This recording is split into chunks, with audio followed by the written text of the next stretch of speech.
Hey guys, അപ്പം ഇന്നൊരു വാട്ടായിട്ടുണ്ടായി കാണാം. അതിനു മുമ്പ് നിങ്ങളെൻ്റെ ചാനലൊന്ന് അടിച്ചേറി സബ്സ്ക്രൈബ് ചെയ്ത് വീഡിയോയ്ക്ക് ഒരു ലൈക്കും കൊടുത്തേക്ക്. അപ്പോൾ രാവിലത്തെ ബ്രേക്ക്ഫാസ്റ്റ് ചായയും പിന്നെ ഒരു നേന്ത്രപ്പഴം മുഴുങ്ങിയതാണ്. ഈ നേന്ത്രപ്പഴം ചായയോടൊപ്പം കഴിക്കുമ്പോൾ ഒരു കുഴപ്പമുണ്ട് ഗൈസ്, ചായക്ക് വലിയ മധുരമൊന്നും കാണത്തില്ല. അപ്പോൾ ഒരു 10 മണിയായപ്പോൾ നമ്മൾ മുട്ട പൊരിച്ചതും പിന്നെ ചോറാണ് കഴിച്ചത്.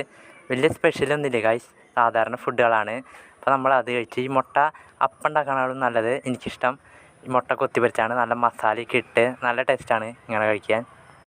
അതിനുശേഷം ഞങ്ങൾ കഴിച്ചത് ഒരു ഓറിയോ ബിസ്ക്കറ്റാണ്. പോക്കിമോൻ്റെ പുതിയൊരു ഓറിയോ ബിസ്ക്കറ്റാണ്. അപ്പോൾ ഇന്ന് എൻ്റെ കൂടെ വാട്ടായിട്ടിനടെ ചെയ്യാൻ നമ്മുടെ ആമിക്കുട്ടിയാണുള്ളത്. ഐഷു ഒന്നുമില്ല, അവൾ വന്നില്ല വീഡിയോ എടുക്കാൻ. നമ്മുടെ കൂടെ ഒന്ന് ആമിക്കുട്ടിയാണ് വന്നത്. അത് കഴിഞ്ഞൊരു 7up കുടിച്ചത്. ഈ ചൂട് കാലത്ത് 7up തണുപ്പുള്ളത് കുടിക്കുമ്പോൾ നല്ല സുഖമാണ് ഗൈസ്. അപ്പോൾ പുറത്തൊക്കെ നല്ല ചൂടാണ്, അപ്പോൾ എല്ലാവരും സൂക്ഷിച്ചൊക്കെ പുറത്തിറങ്ങുക.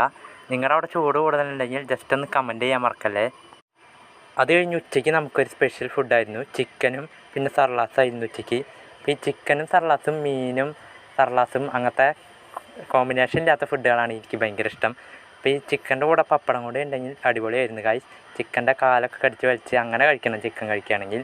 അപ്പോൾ ഒരു അടിപൊളി ഫുഡായിരുന്നു ഉച്ചയ്ക്ക്. അത് കഴിഞ്ഞ് ഒരു 4 മണിയായപ്പോൾ നമുക്ക് മിച്ചറും പിന്നെ ചായയായിരുന്നു കഴിക്കാൻ. അപ്പോൾ ഈ മിച്ചർ കഴിക്കുമ്പോൾ എനിക്കൊരു കുഴപ്പമുണ്ട് ഗൈസ്, അതിലത്തെ കപ്പലണ്ടി മുഴുവൻ പറക്കി കഴിക്കുന്നതാണ് എനിക്കിഷ്ടം. അപ്പോൾ ഈ മിച്ചറിൻ്റെ കൂടെ മിച്ചർ ചായയിലിട്ട് കഴിക്കാൻ അടിപൊളിയാണ്. അത് കഴിഞ്ഞ് രാത്രി നമുക്ക് ചോറും പിന്നെ മുതിരയും ഇടിയും ചക്കയും ഉപ്പേരിയായിരുന്നു. അപ്പോൾ ഈ ഇടിയും ചക്ക ഉപ്പേരി വയ്ക്കുമ്പോൾ കഞ്ഞിയുടെ കൂടെ ആയിരിക്കും അടിപൊളി ടേസ്റ്റാണ് ഗൈസ് അങ്ങനെ കഴിക്കാൻ. അപ്പോൾ ഇന്നത്തെ വീഡിയോ ഇത്രയേ ഉള്ളൂ. അപ്പോൾ ഓക്കെ, ബൈ.